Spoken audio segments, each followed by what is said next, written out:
In this section, we are going to hear experts discussing what constitutes the basic functionality of a school. What are the components of effective leadership, management, and communication? And the importance of establishing good governance and relationship structures. Basic functionality is when a school is able to function effectively and efficiently to realize its educational and social goals. How would you know that the school has this in place? In my checklist, I would first check for whether the school has its policies and whether the school has a functional school governing body, and whether the school has records of minutes that the governing body holds, and whether a school has procedures for managing the attendance of learners, for the control of truancy, for the timeless attendance of classes by educators, things like duty lists. And I will also look at the functionality of the school timetable, the financial records of the school, how they are managed, and how the school is also relating to the community, the community activities and other extra and co-curricular activities the school may be involved in.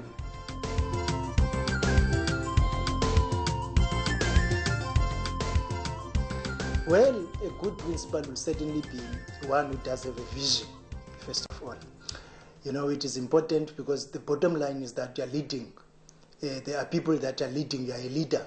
You must be, a type of a person who says, I want to take my school from point A to point B. A good principal is generally a person who always interrogates what leadership is all about.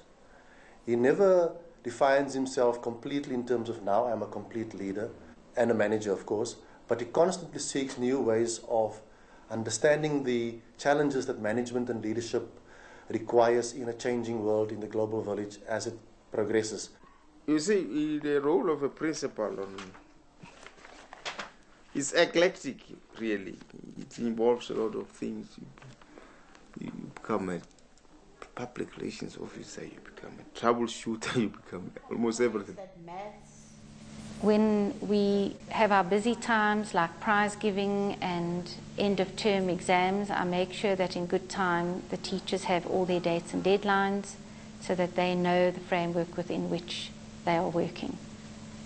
A teacher has a very pressurized job, and it's so important for them to know that things aren't just going to be thrown at them at the 11th hour. And then at least once a day, sometimes twice a day, I walk around the school during lesson time, and if I notice something interesting happening in a class, I walk in and observe that class. The teachers know that I prefer to do it on a very ad hoc basis rather than on a formal basis.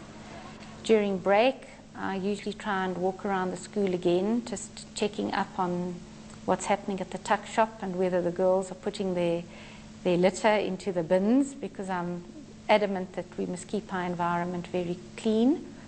And I also like to check up and see what the general assistants are doing around the school, because often they could easily feel neglected. They play a vital role in keeping the grounds clean, keeping the classrooms clean, so I like to interact with them as well. In my school day, I do fit in teaching. I teach history to the matrics, and I believe it's very important to keep in touch with the classroom situation so that I know and understand what the teachers are experiencing, because I too have to meet deadlines and am faced with preparation. She's a hard worker, and she's also a go-getter. She's a kind of principal that is motivating people. In fact, she is able to bring people together. Our principal is in many ways is a leader. He doesn't just show the way, he also goes the way.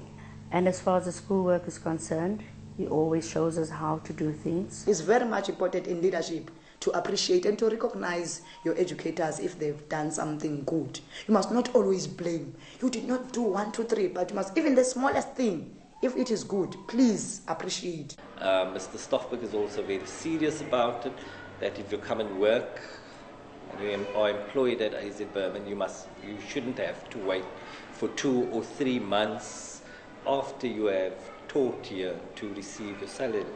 So they do everything in their power. They see that the forms are filled in and filled in correctly. It gets to the right persons. So for me, it's more important that the learner must attend school.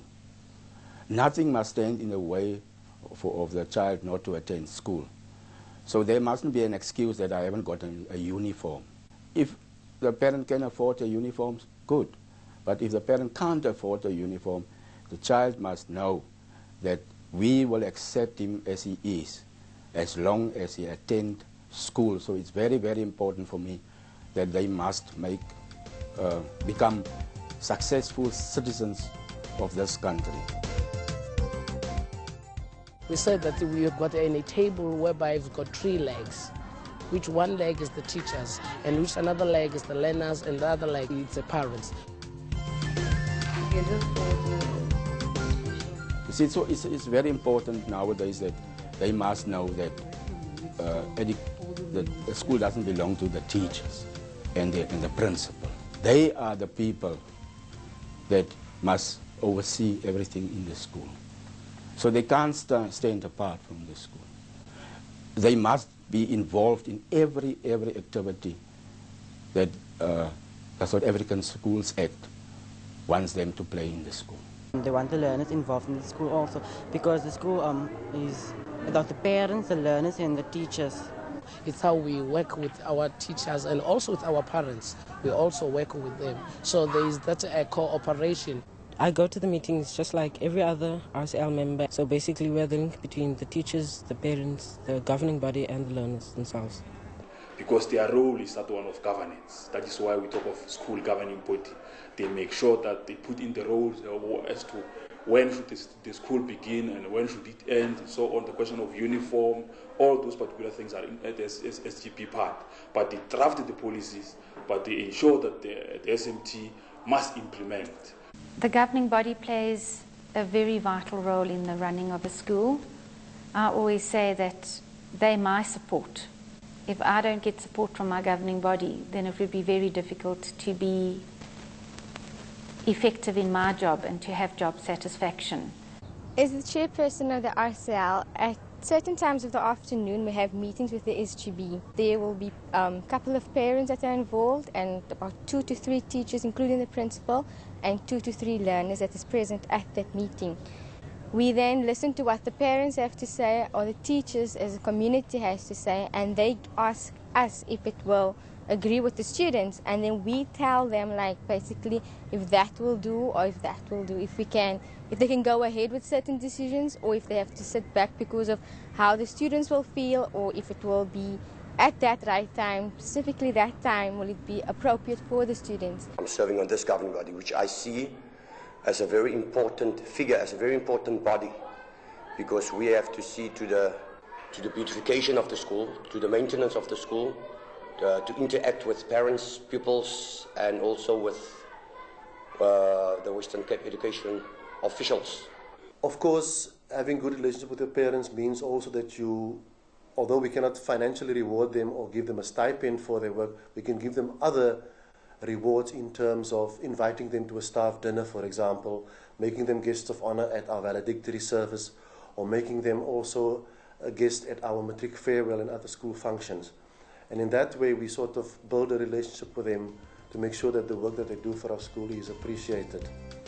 It's very important that we need to support one another here, because whatever we achieve here at school is not a one-man's effort.